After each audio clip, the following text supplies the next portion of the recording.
On a vu pourquoi il fallait absolument sécuriser son compte Binance ou n'importe quel autre exchange. Là, on passe à la pratique. On va faire ensemble, étape par étape, tous les réglages de sécurité importants sur Binance. L'idée, c'est qu'à la fin de la vidéo, même si quelqu'un trouve ton mot de passe, il ne puisse rien faire sur ton compte. Allez, maintenant, on passe sur Binance. Bien, maintenant, on est sur Binance, tu es sur ton compte. On va activer tous les moyens de sécurité dont on a parlé. Alors, c'est très simple.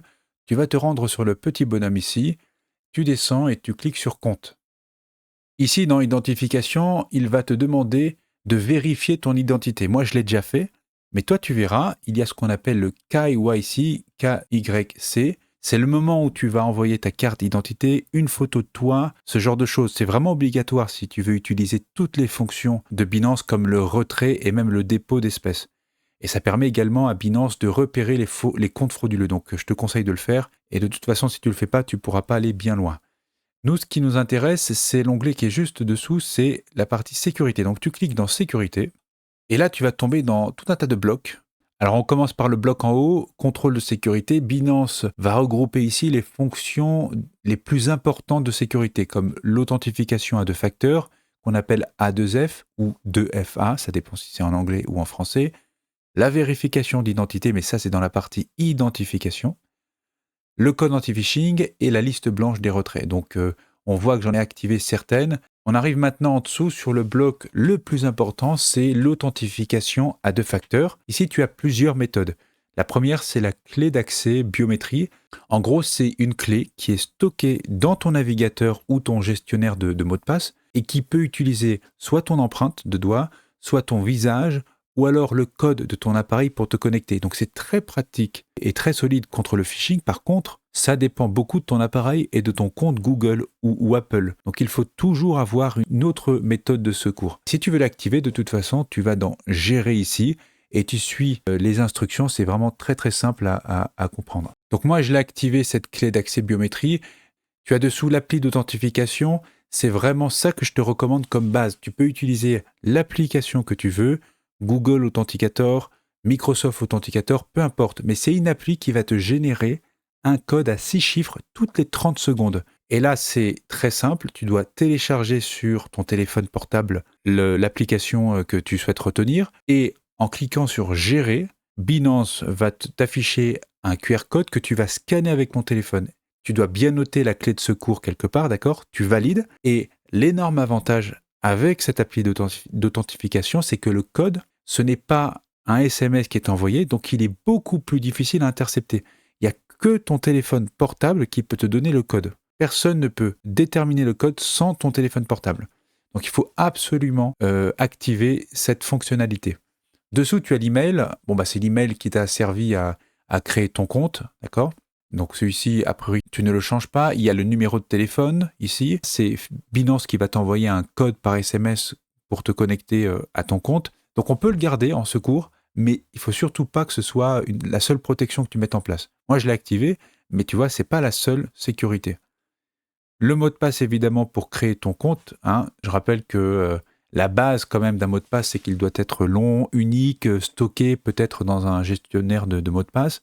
Et si tu réutilises le même mot de passe partout, ou si tu le tapes sur un faux site, tout ce qu'on met en place là derrière est beaucoup moins efficace. Ensuite, il y a cette partie sécurité avancée. D'abord, le contact d'urgence, c'est une personne de confiance qui pourra être utilisée par Binance s'il y a un gros problème sur ton compte. Donc ça peut t'aider à récupérer plus vite l'accès si tu es vraiment bloqué. Mais évidemment, là, il faut choisir quelqu'un en qui tu as totalement confiance. Et tu ne récupères pas ton accès rapidement. Ça va demander un peu de temps. Tu as les parties ici, connexion au compte et autorisation des applications. Bon, bah, c'est toute la partie service qui va gérer tes accès à ton compte Binance. J'en parle pas parce que c'est pas le plus important pour la partie sécurité. On retrouve le code anti-phishing, dont on parlait d'ailleurs tout à l'heure. Ça, je te conseille vraiment de le mettre. Je l'ai mis d'ailleurs. C'est une petite phrase qui n'a pas de sens pour les autres, mais que toi, tu reconnais tout de suite. C'est une petite phrase qui va apparaître dans tous les mails que Binance t'envoie. Si tu reçois un mail de Binance sans cette petite phrase, sans ce code, alors tu peux le mettre tout de suite à la poubelle. Tu sais que c'est un scam. Juste en dessous, il y a autorisation des applications. Je vais finir par ça parce que c'est très important. Si on passe à la fin, il y a ici les appareils et activités. Donc dans mes appareils, je vais cliquer ici. dans mes appareils, tu vas voir tous les téléphones et les ordinateurs qui ont été autorisés à se connecter à ton compte. Donc si je vais dans Gérer ici, eh bien je vais remarquer ici toute l'activité, toutes les connexions qu'il y a pu y avoir sur mon compte. Donc quand je me suis connecté là pour te faire la présentation ici, il a détecté une connexion, c'est bien moi. Si tu vois un appareil que tu ne reconnais pas, un vieux PC ou que tu n'utilises plus, tu peux le retirer, d'accord? En cliquant sur Déconnexion. Dans Activité du compte, tu vas avoir l'historique des connexions, la date, le pays, l'appareil, parfois aussi l'IP. Donc l'idée, c'est de jeter un œil de temps en temps. Si tu vois une connexion depuis un pays où tu n'as jamais mis les pieds ou à une heure où tu dormais, là, forcément, c'est une alerte. Donc tu dois changer ton mot de passe, renforcer la double authentification. Et enfin, tu as tout en bas le bouton désactiver le compte. Bon, bah ça, c'est un peu le bouton panique. Si un jour tu es persuadé que ton compte est en train de se faire pirater, tu peux le désactiver ou bloquer les connexions. Tu bloques les connexions, les trades, les retraits d'argent et tout ça le temps de régler la situation avec le support de Binance. Par contre, tu ne dois pas l'utiliser à la légère parce que sinon, la réactivation va prendre beaucoup de temps. Donc là, je vais finir avec la stratégie de vérification 2AF. Je vais cliquer dessus.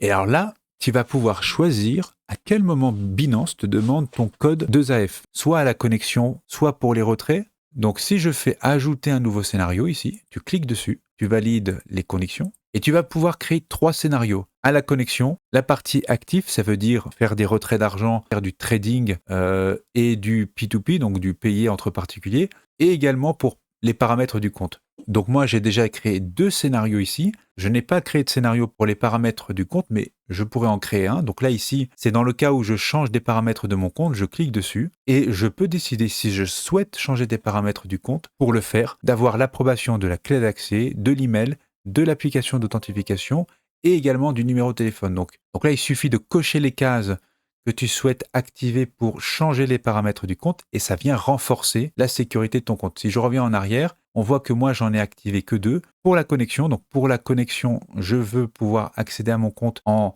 évidemment mettant mon mot de passe, mais également avec une clé d'accès et l'application d'authentification. Moi, j'ai Google Authenticator. Et pour retirer de l'argent, ça c'est quand même la partie importante, j'ai rajouté la partie email. Donc j'ai 3 vérifications sécuritaires pour valider les retraits d'argent sur mon compte. Tu vois, plus tu coches de cases, plus c'est un peu lourd au quotidien, mais surtout, plus ton compte est solide. Je te recommande vraiment de faire ça. C'est la base, même si ça te prend du temps, même si c'est un peu rébarbatif.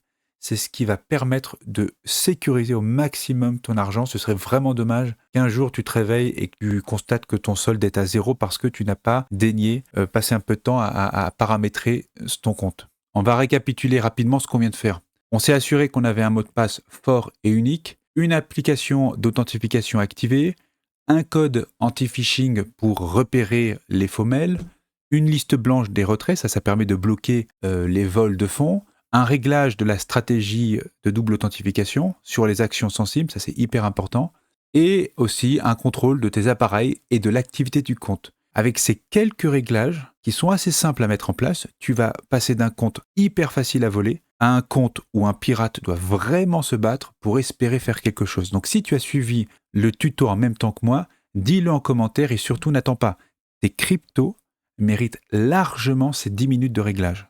Si cette vidéo t'a aidé à sécuriser ton compte, pense à mettre un like et à t'abonner, ça m'aide à la faire ressortir auprès d'autres débutants. Et si tu veux aller plus loin, je ferai d'autres vidéos sur la sécurité des cryptos, notamment l'utilisation de cold wallet, qu'on appelle portefeuille froid, qui vont encore plus loin dans la sécurisation des cryptos.